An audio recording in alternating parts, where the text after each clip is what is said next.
So I thought I would make a video on the 1 million pound November challenge. Obviously, I stopped doing it after the first 7 days. I got to a quarter million pounds, and I kind of told myself a couple things. One, the viewing experience of watching someone squat 150 pounds 250 times, I decided actually wasn't that good and it wasn't going to give me traction on YouTube. And the second and bigger motivation was proving to myself that I could squat 1 million pounds in November or in 1 month. I got 250,000 or over 250,000 in a week. And so I figured, I was like, and the days were getting easier, not harder. And so I was like, I kind of figure I can do this.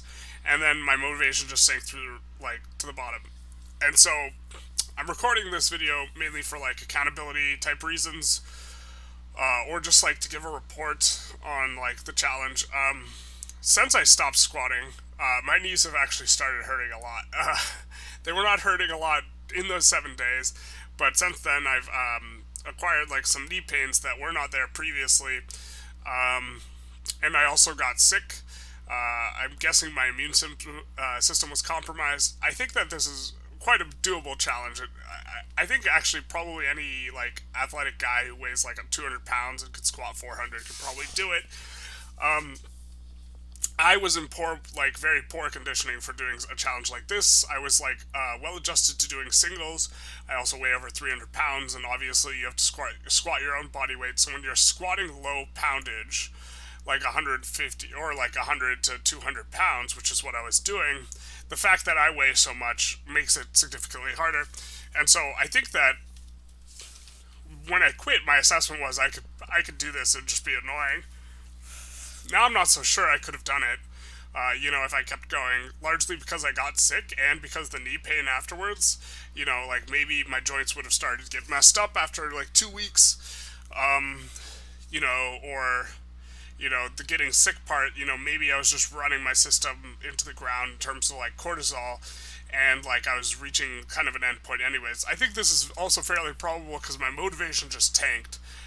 And so I think it was physically getting easier because the recovery, and I was getting smarter about how I was doing it. But, like, in terms of, like, the CNS and, like, hormones and, like, this type of thing, I think that I might have been hitting a wall because my motivation on the whole thing really tanked, like, a lot. I was, like, super fired up and ready to go at the beginning of the challenge, and even when it was, like, really, really painful, and then it just, like, shot down, even though the workouts were getting easier and easier every time. I might try it next year. I don't know. I don't think it's, like, a particularly useful challenge, and I would want to actually try and get in shape for doing it specifically, which may be, like, a kind of not the smartest thing to do, because in terms of, like, hitting goals, there's no goal I have where taking a month out of the year off to do this is, like, helped by it, and certainly not preparing to do it, I don't think. And so maybe I won't touch this challenge again. I'm not sure. 1 million pounds in a month sounds really nice, though. It rolls off the tongue nicely, so we'll see. I don't know.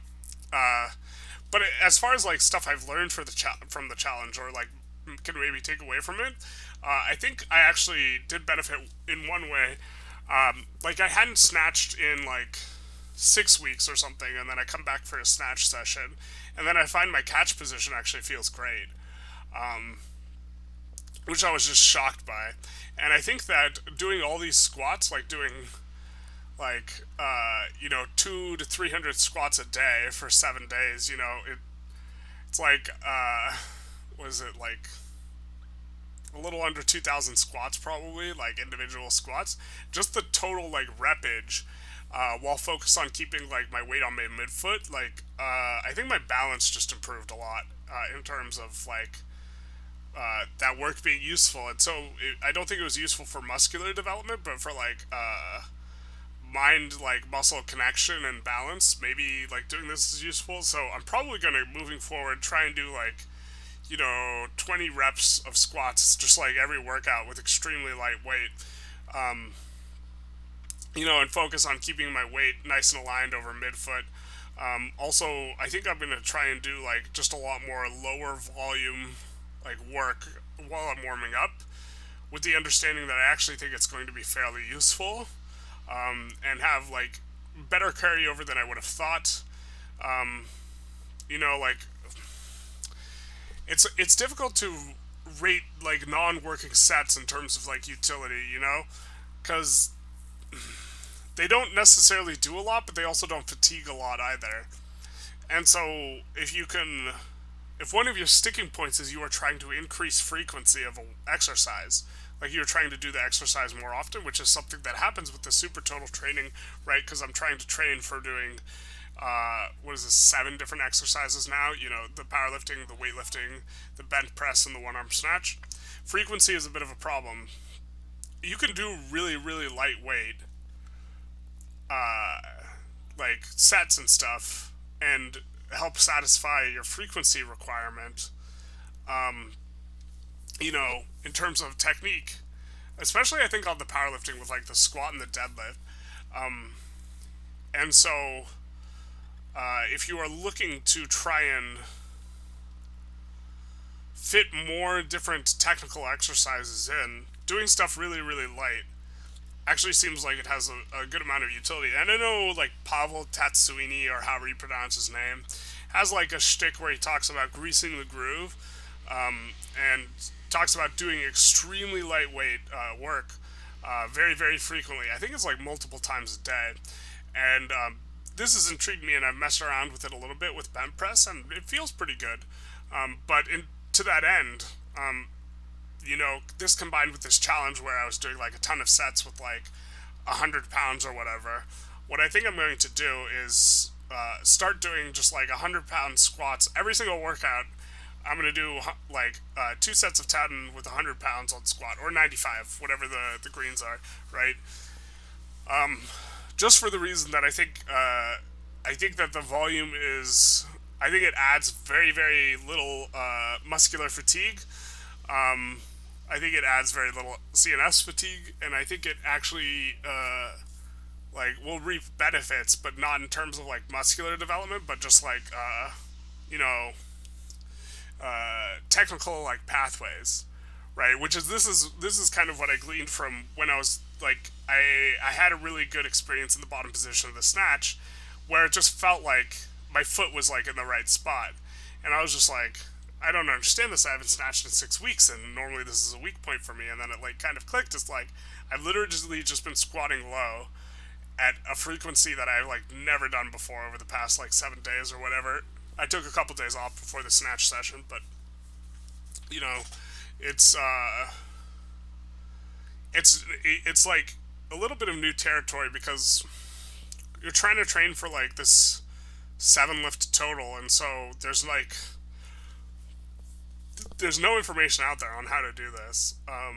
Basically, there's very little information on Supertotal alone, and then Supertotal plus bench press and one arm snatch is just like, I've tried to run Supertotal programs and just add the two in, and then there's just too much shoulder fatigue, and so the question is like, how do you do all these things that are really fatiguing on the shoulder? Because like they're also like they also involve, for the most part, they all involve the legs as well, but the legs can just take the extra volume in a way that the shoulders can't, is my feeling. But yeah, starting to ramble a little bit, but back to the point. I did not complete the challenge.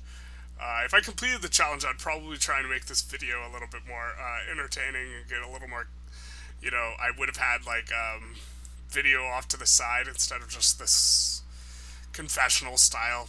I'm a little ashamed that I didn't do it, but I also felt pretty good about quitting when I quit, and so I don't feel bad about my decision, like, as it happened in real time. And in retrospect, at the time I decided to quit, I was very confident I could have done the challenge, and in retrospect, seeing as how I like got sick and like my knees are hurting and like this type of thing, I'm not so sure I could have done it.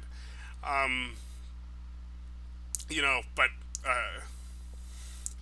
I don't fault my decision making at the time. This is like something with like making decisions that's like always tough, because like when you have hindsight it's like but like you have to think to yourself, given the information I had at the time, do I like the decision I made? And my answer for this is yes, to quit.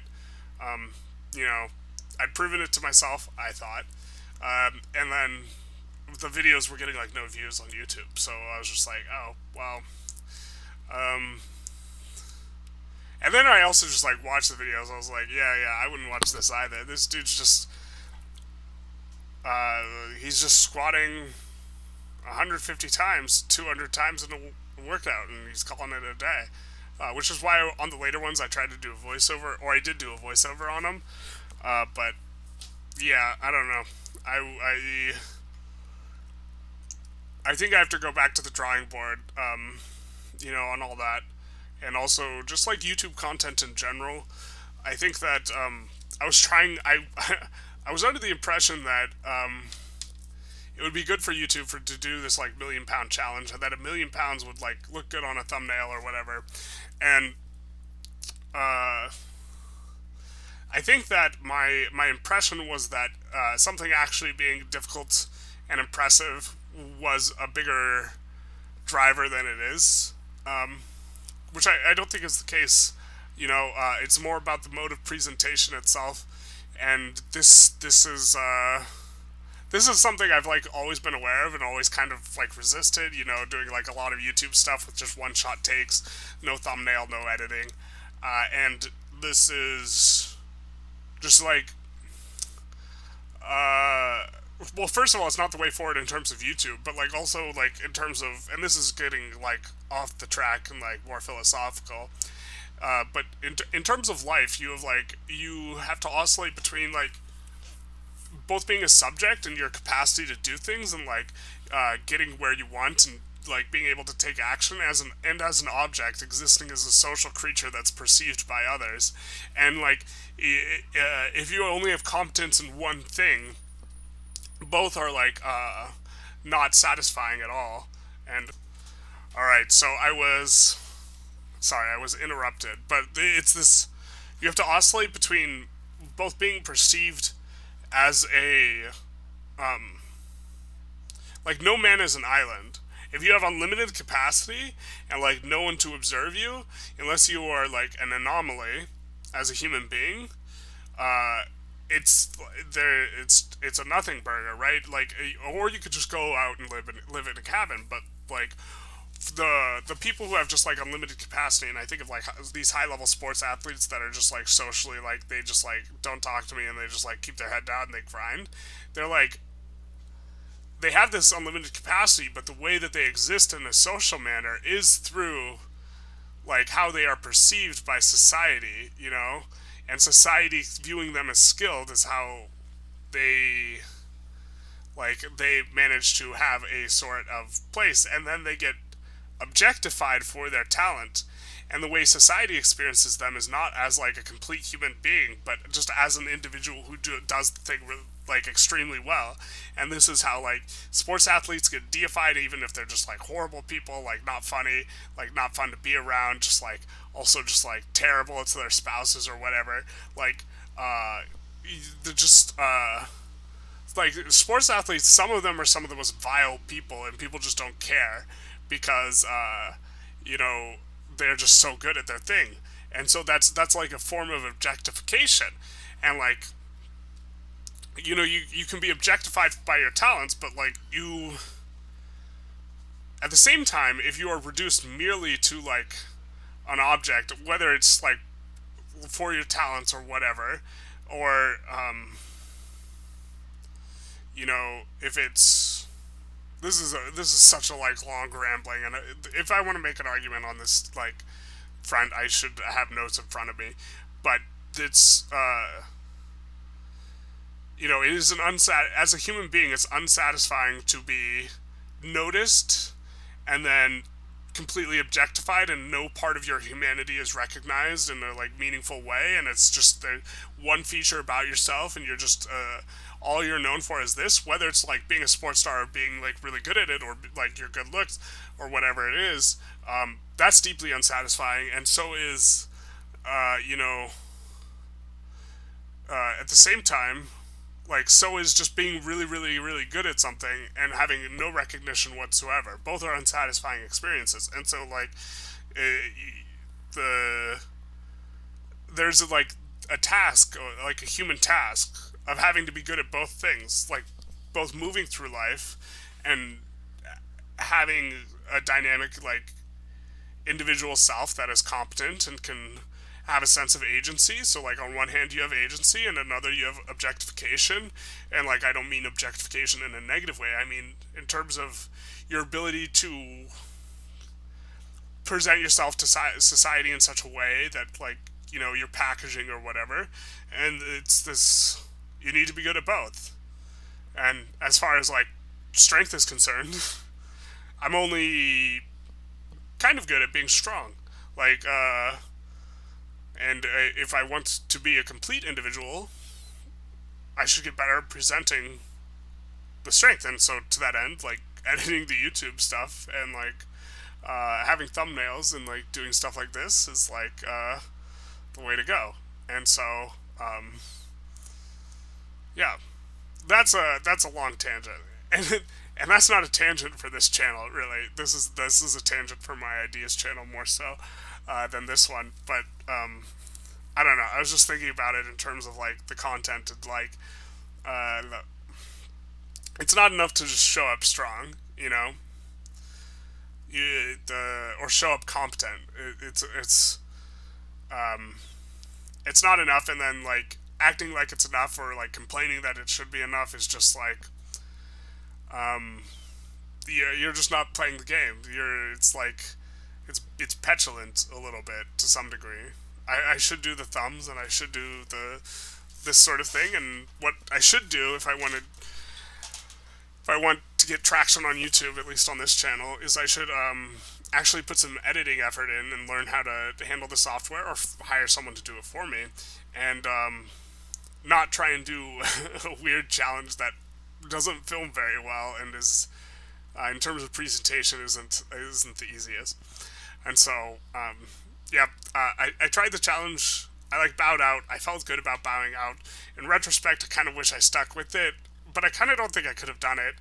I don't know. If anyone, like, watches this to the end, or is, like, interested in this, like, weird challenge sort of thing and wants to see me do it next year, feel free to let me know. Maybe I'll try it again next November. We'll see. Anyways, feel free to do the YouTube algorithm stuff, like, comment, subscribe, etc. Have a good one.